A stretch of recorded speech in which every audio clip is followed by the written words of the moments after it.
অনেক অভিযোগ করে, আল্লাহ আমার এইটা চান, ওইটা চান, ওইটা দেয় নাই, আমি এটা পাই নাই। হসপিটালে যে ক্যান্সার আক্রান্ত রোগীর চাকরি হয়, আমার হয় না কেন? ওর ক্যান্সার, আমার নেই কোনো অ্যান্সার। ওর বউ সুন্দরী, আমার টাকা লাগে। ওরে যে জিজ্ঞেস করে, ভাই আমি তো বাড়ি চাই, গাড়ি চাই, আমার অনেক অভিযোগ, আমি এটা চাই, ওটা চাই, তুমি কি চাও? যে অবস্থানে থেকে ক্যান্সার আক্রান্ত রোগীটা বলবে, আমি কিচ্ছু চাই না, আমি খালি বাঁচতে চাই। যে অবস্থানে থেকে আল্লাহর কাছে আক্রান্ত রোগীটা কি এই অবস্থানে আসার জন্য অনেকে আল্লাহর কাছে দোয়া করতেছে, ঠিক কিনা?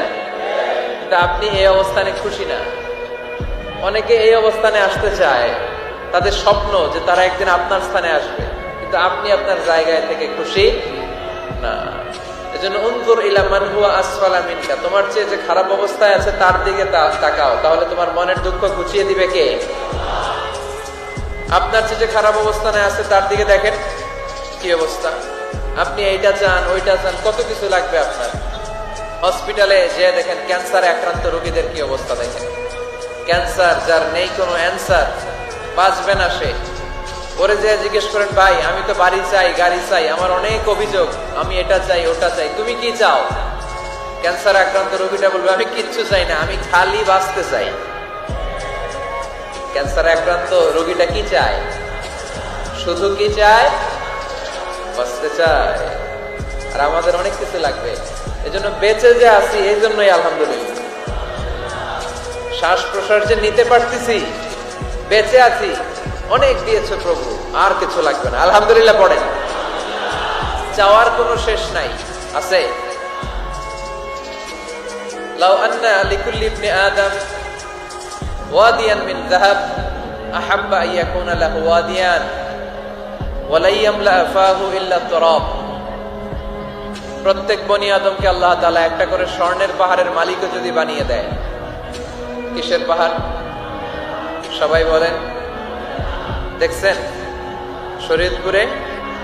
শরীয়তপুরে নাই স্বর্ণের পাহাড়? কোন দেশে আছে?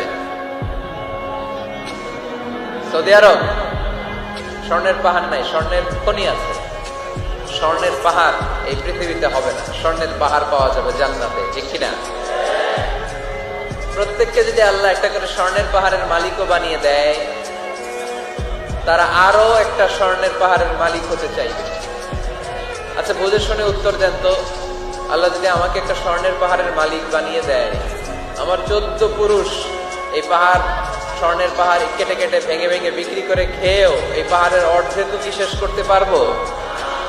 তাহলে আরেকটা লাগবে কেন? স্বভাব, ঠিক কিনা?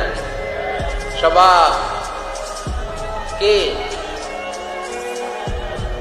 তো একটা স্বর্ণের পাহাড়ের মালিক যদি আমি হই, আমার 14 পুরুষ খেয়েও শেষ করতে পারবে, তারপরেও আমি আরেকটা কেন চাই? স্বভাব। আল্লাহর হাবিব বললেন এটা স্বভাব। ওয়ালা ইয়ামলা আফাহু ইল্লা তুরাব। কবরের মাটি ছাড়া কোনো কিছুই তার এই জিহ্বাটারে থামাতে পারবে। যার আছে যত বেশি, তার আরো চাই তত বেশি। মানুষের আছে যত বেশি, তার চাই তত বেশি। শেখ সাদি রাহিমাহুল্লাহ, ইরানের বিখ্যাত কবি, বালাগাল উলা বিকামালিহি কাশাফাত দুজা বিজামালিহি, এই কবিতা লিখে বিখ্যাত হয়েছিলেন। তো ওনার একটা সময় আর্থিক দৈন্যতা যাচ্ছিল, টাকা পয়সা ছিল না, ফলে পায়ে দেওয়ার মতো জুতা ছিল না। কি ছিল না?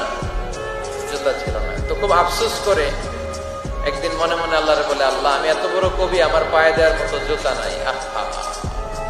আফসোস করে ঘর থেকে বের হয়েছে, বের হয়ে দেখে এক ভিক্ষুক ভিক্ষা করে। ওই ভিক্ষুকের 2টা পাই নাই, ভিক্ষুকের 2টা, আর কবি সাহেবের কি নাই? জুতা নাই। কবি সাহেব যখন এই দৃশ্য দেখছে, হায় রে আমার তো পা আছে, এর তো পাই নাই, সেজদায় পড়ে গেল। আর আল্লাহরে বলে, আল্লাহ শুকর, আলহামদুলিল্লাহ, বেশ ভালো আছি, আর কিছু লাগবে না। এজন্য শান্তি হচ্ছে শুকর আলহামদুলিল্লাহর ভিতরে। শান্তি কিসের ভিতরে? শুকর আলহামদুলিল্লাহর ভিতরে। এজন্য আওয়াজ করে পড়েন আলহামদুলিল্লাহ। আপনার চাহিদার কোনোদিন শেষ হবে না। দেখবেন যার পা নাই, সে পা দেখে আফসোস করে, ইস লোকটা হেঁটে যায়, কি সুন্দর যায়, আমি তো হাঁটতে পারি না, যদি হাঁটতে পারতাম, যদি 2টা পা থাকতো। যার পা আছে, সে সাইকেলওয়ালাদেরকে দেখে আফসোস করে, ইস আমার যদি একটা সাইকেল থাকতো তাহলে তার হাঁটা লাগতো না, সাইকেল দিয়ে বাজারে যেতাম। যার সাইকেল আছে সে আবার হুন্ডাওয়ালাদেরকে দেখে আফসোস করে, ইস একটা হুন্ডা যদি থাকতো তাহলে তো ভো ভো করা যাইতো না। হুন্ডাওয়ালার আফসোস আছে প্রাইভেট কারওয়ালাদের দেখে, তারা আফসোস করে ইস আমার যদি একটা কার থাকতো তাহলে তো কার চালাইতে পারতাম। যাদের প্রাইভেট কার এদেরও আফসোস আছে, ইস আমার যদি একটা হেলিকপ্টার যদি থাকতো তাহলে তো উড়াল মারতে পারতাম।